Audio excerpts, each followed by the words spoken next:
بتاع اللي كانوا لابسينه الشورت كان ليه هنا كده. المهم كان في واحده جوه بتعدل هدوم. فبس حبيت اوصف لكم الموقف كان عامل ازاي بالظبط. وقط هيبقى خليك في حالك بعد كده وما تبصش على الناس. اكيد انت بصيت عليها. طب انا ما بصيتش، هتبداي تمسكي بقى عين اللي رايح واللي جاي. مبدئيا كده لو انت بنت فاخرجي من الفيديو دوت لان انا هبهدل فيكوا على الاخر. لا بهزر. انا بس هحكي كام موقف حصل معايا يثبت لكم ان انتوا ناقصين عقل ودين. طبعا الكلام هنا للبنات. بص يا سيدي وبص يا ستي، انا شغال سيلز في مكان ما، وطبعا طبيعه شغلي بتتطلب ان انا اكون على اكمل وجه سواء في لبسي او في نظافتي. لازم اكون واقف واجهه للمكان، وطبعا المكان اللي انا شغال فيه بيجي لي ناس فيه من كل حته ومن كل طبقه. المهم دخلت عليا واحده وقالت لي لو سمحت محتاجه الحاجه الفلانيه، فانا قلت لها اه تمام الحاجه موجوده.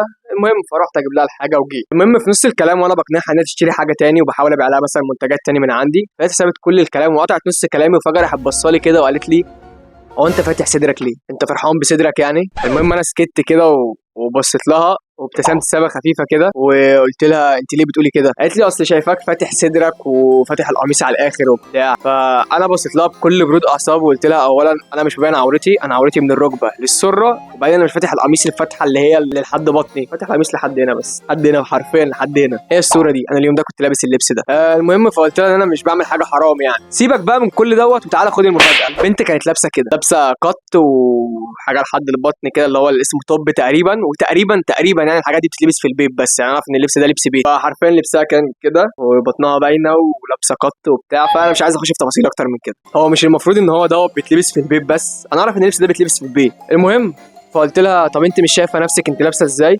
قالت لي لا انا عارفه انا لابسه ازاي وعارفه انا لابسه كده ليه. المهم انا ما استفسرتش كتير وما سالتهاش لابسه كده ليه او لابسه كده ازاي او اصلا ازاي نزلت كده من بيتك، دي حاجه حريه شخصيه انا ماشي ان انا اتدخل فيها، واصلا ما طولتش في الموضوع وكنت بحاول على قد ما اقدر اتكلم وانا مبتسم عشان ما تفكرش ان انا بهاجمها، لان انتوا زي ما انتوا عارفين ان البنات طاقه منهم. لقيتها تبتدي تقول كلام غريب بقى وتبتدي تخش في تفاصيل انا مش عايز اسمعها، فقطعت الكلام وقلت لها حاجات حضرتك جهزت وتقدري تاخديها والحساب كذا. فده اول موقف يثبت لكم ان البنات خلاص لسعت وان في حاجه غريبه بتحصل في الزمن ده، في حاجه مش منطقيه، في حاجه غريبه كده، في حاجه تجزع النفس.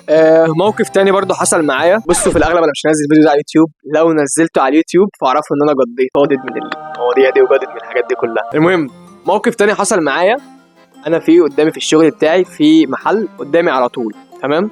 المحل ده بيبيع برضو حاجات ليها علاقه بالحريم وكده، اكسسوارات حريم وكده. ففي واحده كانت واقفه جوه في المحل، انا كنت بتكلم في التليفون، كنت لسه جاي الصبح بدري ومش طايق نفسي وبتكلم في التليفون وداخل اصلا بقول لي فتحها عليه، فبفتح البارتيشن وبتاع. المهم ساند على البارتيشن كده وبتكلم في التليفون وانا اصلا سارح في الارض، يعني انا بص في الارض. المهم كان في واحده جوه بتعدل هدوم، بس مش بتعدل هدومها مثلا زي الناس الطبيعيين مثلا بتعمل كده، لا هي كانت بتلبس ايديها وكده، يعني بتعدل هدومها بطريقه غريبه.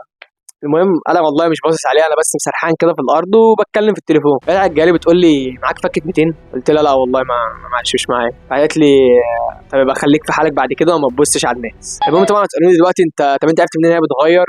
اكيد انت بصيت عليها. انا بصيت عليها في الوهله الاولى بس وانا معدي كده انا بصيت عليها لان هي بتعمل حاجه غريبه، حاجه شاذه، في حاجه هتلفت النظر، فاهمني؟ وهي واقفه في نص المحل يعني مش مثلا بالدرايه ولا حاجه. فانا بصيت لها بعد كده خلاص بصيت كده يعني، فاهمين قصدي؟ ما ركزتش معاها. وبعدين عقل الباطل وانا واقف كده بتكلم انا مركز في التليفون بس عقلي الباطل شايف الموقف، فاهمين قصدي؟ بس انا ما كنتش مركز معاها.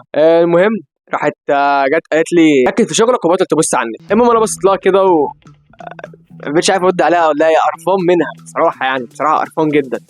اولا انت واقفه في محل عام مش محلك يعني، ومش مفيش باب تقفلي عليك ومفيش بروفا، فانت واقفه في محل. فانا لو ما بصيتش غيري هو معدي هيبص، في واحد قاعد على الكاميرات 24 ساعه بيراقب الشغل ممكن يبص حاجات يعني. انت انت بتلوميني ليه؟ انت جاي تلوميني ليه؟ هتلومي نفسك يعني. في غلط، في خرا في الموضوع. فبعد كده طبعا جم الامن لان لقوا ان هي بتتكلم باسلوب مش كويس، فسالوني في ايه، فقلت لهم مفيش، هي واقفه بتغير هدومها في المحل وجايه بتقول لي ما تبصش، وانا ما بصيتش عليها. وحتى يعني لو بصيت عليها بس انا والله العظيم ما بصيت عليها، ما كنتش بص عليها، انا شفتها بس الوهله الاولى عشان استغربت بس الموقف. فحتى لو انا باصص عليها انت بتلوميني انا ليه؟ ما تنفعش تغيري في نص المحل، تعدلي هدومك في نص المحل مش بمنظر بشع وتيجي تقولي لي ما بصي. طب انا ما بصيتش، هتبداي تمسكي بقى عين اللي رايح واللي جاي. احتشم. واللي يجننك ان هي مسلمه ومش محجبه، فربنا يهديهم. موقف تاني وده اخر موقف هحكيه عشان كفايه بهدله كده فيهم. انا في الاغلب مش هرفع الفيديو ده في الاغلب، بس لو رفعت اعرف ان انا طقت مني يعني خلاص. ساعه 2 جايين لابسين لبس لابسين